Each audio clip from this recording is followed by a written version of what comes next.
So let's be brutally honest, last episode was humiliating. We had the chance to finish FM22 Mercenary with a European final and I loused it up. And we've now got 3 games to try and avoid capitulation in the league. We're 6 points clear. It looks like it should be a done deal and we can finish this series as Serie A champions, but I fear it might be more difficult than that. So we've not played any further games since that Milan defeat. We have our final 3 league games of the season left to play, and we're going to play them all in this episode until we see our team lift the Serie A title. We're away at Bologna today. If we don't get the job done there, we have another opportunity when we're at home to Lecce, a Lecce side, by the way, who are 17th in the league. If we don't get the job done there, and let's not count against that, then we could do it on the last day of the season against bottom of the table and presumably relegated Spezia.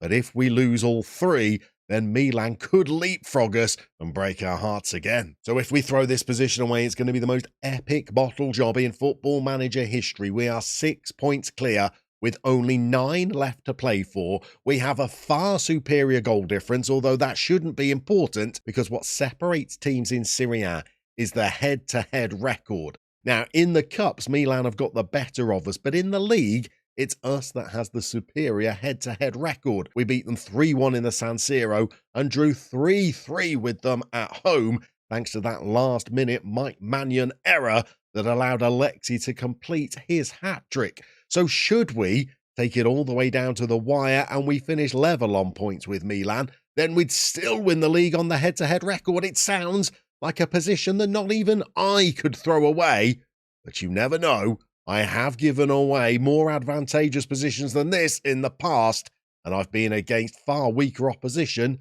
than Pep Guardiola's Milan. One thing that goes in our favour is that Milan have a far more congested end to the season than we do, thanks to the success that they've had against us in the Cups. They're in action away in Sardinia against Cagliari today before they take on Juventus in a Coppa Italia final, then a tough home game against Napoli, and then on the final day of the season, they'll be playing Udinese, but will have one eye on the PSG Europa League final that is to come after that game.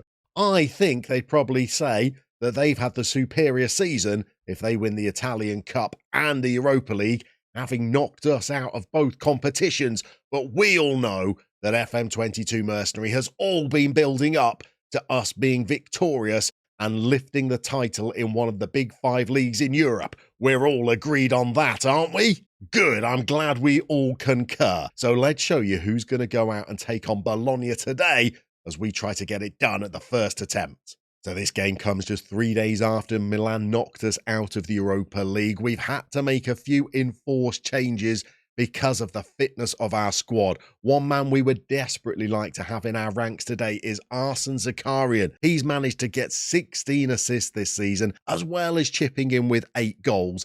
I think he has been our star man, but given the run of games that he's played for us, his fitness is very, very poor. He could come off the bench, I guess, if we needed him, but instead we're going to shuffle the pack today. We're going to bring on Van der Beek back into midfield to play as the deep-lying playmaker. He's not been electrifying for us this season, but he really is the only player that can play a creative role from a deeper position. Everybody else really wants to get further forward, so we're going to bring him back into the side today. We're not going to play him alongside Rodriguez. He's going to go into the shadow striker spot vacated by Zakarian, and instead, probably our best backup player, Matej Jurendic, a player who's now played in, 23 Serie A games this season. He's going to come into the midfield, and we're also going to freshen things up in defence a little as well. Jose Gaia has had a couple of really disappointing games, a 6.3 and a 6.4. He had a good game before that, but then it was a 6.2, 6.7, and 6.4. This guy is nose-diving into retirement rather than finishing on a high.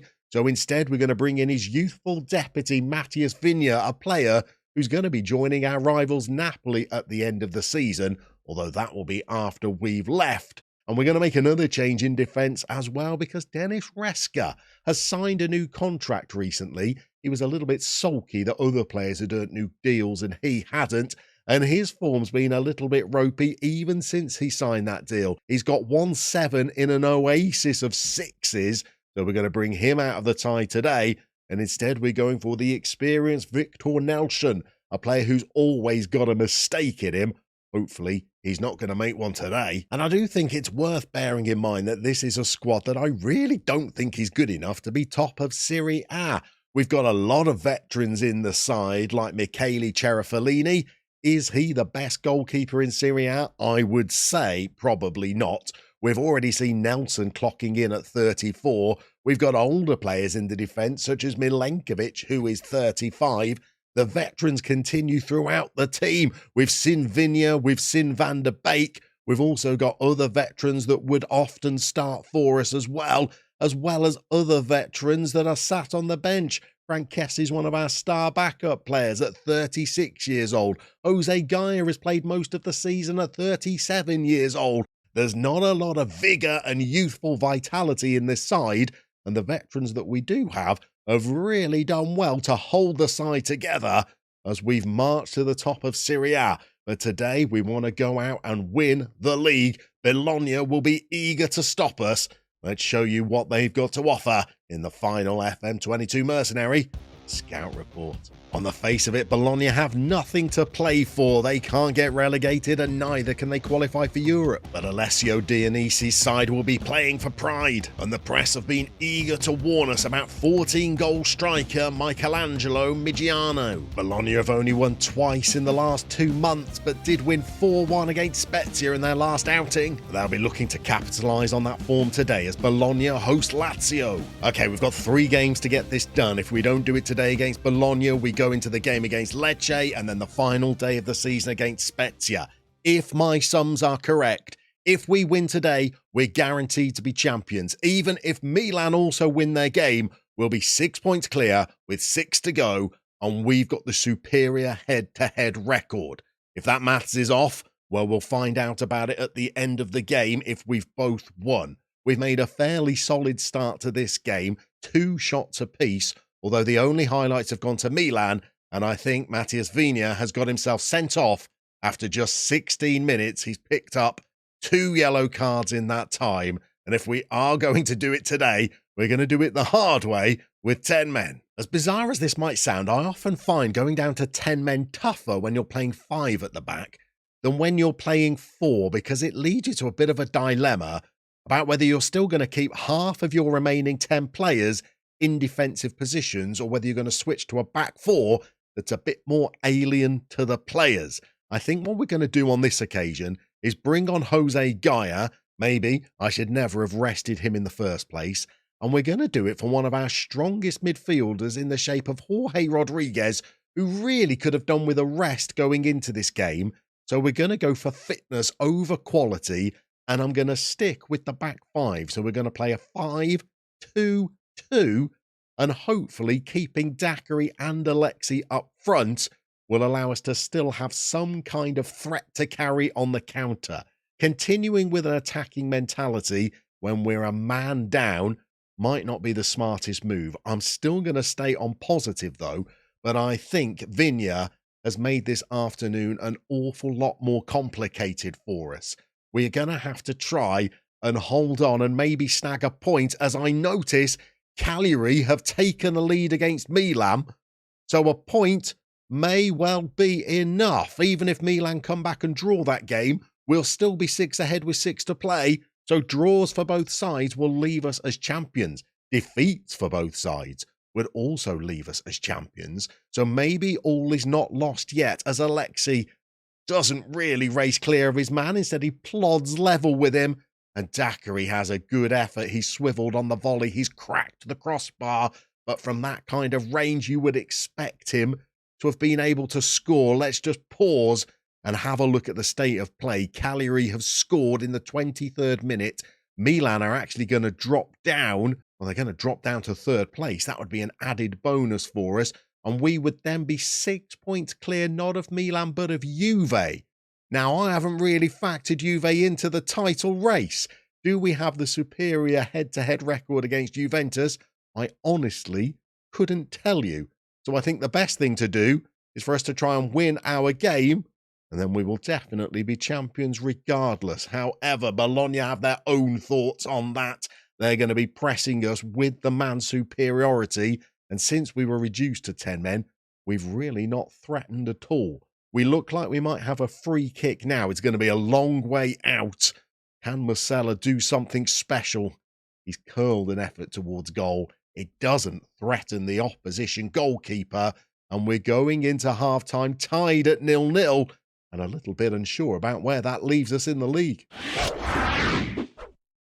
So as we get ready for the second half, I've just had a little sneak peek of our record against Juventus. If results stay as they are, we're going to be 6 points clear of the old lady with 6 points to play for, and we've got an equal head-to-head record. We beat them 2-0 at home, but they beat us 2-1 at the Juventus Stadium. So I'm guessing it would then go down to goal difference, and we have got, a 32-goal superior lead over them. So we would be champions in all but name. But if we could find a goal in this second half, as unlikely as that might seem now that we're a player down, then that would all fall by the wayside, and you would see us potentially be crowned champions this afternoon. We've got all the way to 63 minutes, and we've not done a thing in this second half. We've only had 4 efforts during the entire game so far, and only one of them has even been on target as we win the ball back in our own half. And we've got it with Nelson in defence. He's played the ball to Gaia, the substitute that came on when Vinya was sent off. He's played the ball forward looking for Alexi, but it was a searching ball, a hopeful ball, but one that was ultimately not accurate enough, and Bologna are now coursing into our area. They've got the ball over on our left-hand side, and Svenberg has had an effort from distance that's hit the bar, and I think it's probably time to pause the game and reassess. Milan are now level through Salamanca's, so that would bring the difference back to 6 points with them. I think we need to try and change our shape, maybe our personnel, to find a goal, or even just to stay in the game for this final 26 minutes. So this is either tactical astuteness or absolute madness, but with 26 minutes to go, I'm going to change the shape of the team. We're going to switch to a back 4. We're going to move Marcella from being a right wing back up onto the right wing. We're going to bring Strawberry Daiquiri to the left, where he's going to be an inside forward, and we're going to change the shape of our midfield a little as well, with Van der Beek becoming a deep line playmaker on defend, and Jurendich changing from being a central midfielder on attack to a box-to-box midfielder. It means that we're now going to have a 3-pronged strike force, as well as support from fullback, and hopefully our midfield too is going to support our defensive centre-back pairing and keep us solid as we just try and force our way into the game a little bit, because we've done absolutely nothing since the 16th minute. We've now had 5 shots, only 1 on target, and we're racing our way towards the final 10 minutes, and we're not really doing much. I'm even tempted to throw it back up to an attacking mentality in order to try and find a goal. We have a couple more opportunities to win the league if it's not going to be today. If my math is correct, as long as the Milan game stays at 1-1, we should still be champions, but Jurendich has raced through to try and seal it for us. It's a speculative effort from outside of the box, and one that's not gone in. Cagliari and Milan are still tied. Juventus are 3-1 up against Napoli, and we've got to go in and make another change, I feel, because we've got some tired legs out there on the pitch. I think both changes we're going to make are going to be out wide. Marcella is running on empty, and we don't want to pick up a knock to Daiquiri if we are going to have to go in to the final 2 games of the season to do this. Stefanov is very left-footed, so let's ask him to be an inverted winger rather than a traditional winger. And can we do something unexpected in the last 3 or 4 minutes of this game? We're approaching 3 minutes of stoppage time. We've sent another hopeless ball forward, and this one could be a chance for Bologna rather than us. Frimpong has the ball, he's carried it forward, and we're looking a little leggy in defence. Fortunately, no, Milenkovic gets it clear, but it's not for long as they've got an overlap down the flanks, and they should have taken the lead. That was an open goal virtually, and it's drifted wide. I'm not sure we are worthy of a point from this game. We've got a point from this game. I don't know whether that will be enough to confirm it today. Let's check in on the table. And the news is in, that point was enough to claim the Serie A title. Clearly, our head-to-head record was superior to Juventus, given that we beat them 2-0 at home and lost 2-1 away. I think that's given us the edge. Certainly, our goal difference would have meant that we would have won the league anyway, because we're 6 points clear with only 2 to play for, and we have a vastly superior goal difference to both Milan and Juventus. So we have accomplished our goal of depriving Pep Guardiola of the Serie A title. He may have got the edge over us in the Italian Cup. He may have a European final to look forward to at our expense. But in terms of Serie A, we've won Lazio what I think is only their 3rd Serie A title. They won it in the year 2000 and in 1974. Well, now you can add 2033 to that roll call of victories. And I think we did it against the odds. I don't think this squad was as strong as the other big sides in Italy. But we've come out, and thank goodness we have got it done today, by the way, because look how tired this squad is. They are limping towards the end of the season. Let's fast forward to the end of the campaign. We'll show you how the league season finishes after 38 games, and we'll also check back in with our former clubs. So in the end, neither Milan or Juventus slipped up in their chase, but neither did we. We won our final 2 games of the season to preserve a 6-point lead at the top. Winning the title with 90 points, I think, is pretty convincing, and only 2 league defeats all season. The game against Lecce actually proved a tricky one. They had a man sent off after just 20 minutes, but we were only 1-0 up going into stoppage time. After the first half goal by Strawberry Daiquiri, we had to wait until the 96th minute before Rodriguez struck the second.